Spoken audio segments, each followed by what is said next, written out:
સારી કેશવ ભગતનું આશ્રમ આવેલું છે ત્યાં એ અડાળાથી 3 કિલોમીટર અને ખારેથી 3 કિલોમીટર આવેલું છે આ આશ્રમ તાત્કાલિક હનુમાનજી આશ્રમ મારી યુટ્યુબને ચેનલને લાઈક અને સબસ્ક્રાઈબ જરૂર કરજો.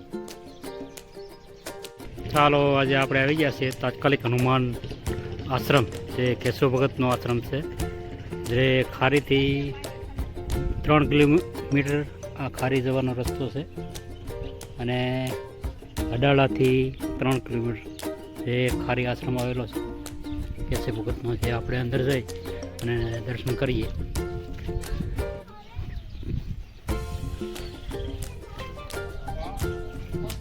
એ ભાવિકો આવતા હોય છે.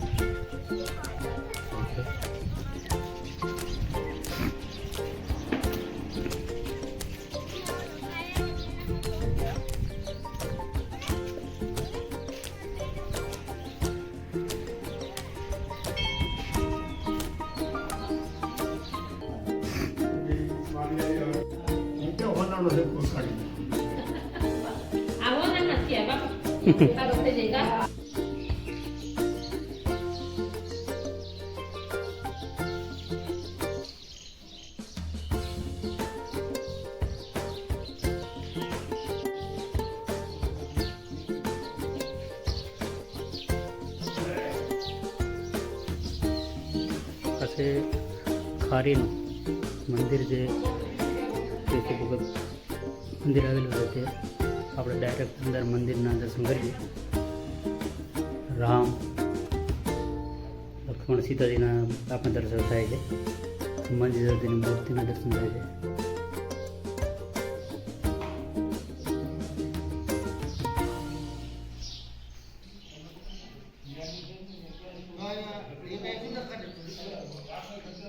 કેશવ બાપા પણ અહીંયા બિરાજમાન છે. આપણે તે કેશવ બાપા અરે વાત કરવાની કોશિશ કરવી. કેશવ બાપા અહીંયા લોકો આવે છે તે શેના માટે આવતા હોય છે? પથરી હા, પેટનો દુખાવો હોય, ગડબડ હોય, કમળો હોય, હા, છત્રી રોગ નાના મોટા, પણ કોઈ બિલ લેવાનું થતું નથી. હા, એ દૂર દૂરથી જે ભક્તો આવે છે તે સ્પેશિયલ પથરી માટે ને હાથ પગના દુખાવા માટે અને કોઈની ગમે તે તકલીફ હોય આવતા હોય છે. આ મંદિરની સ્થાપના કેટલા વર્ષ પહેલાં થઈ? કેટલા વર્ષ પહેલાં? 16 16 વર્ષ. 16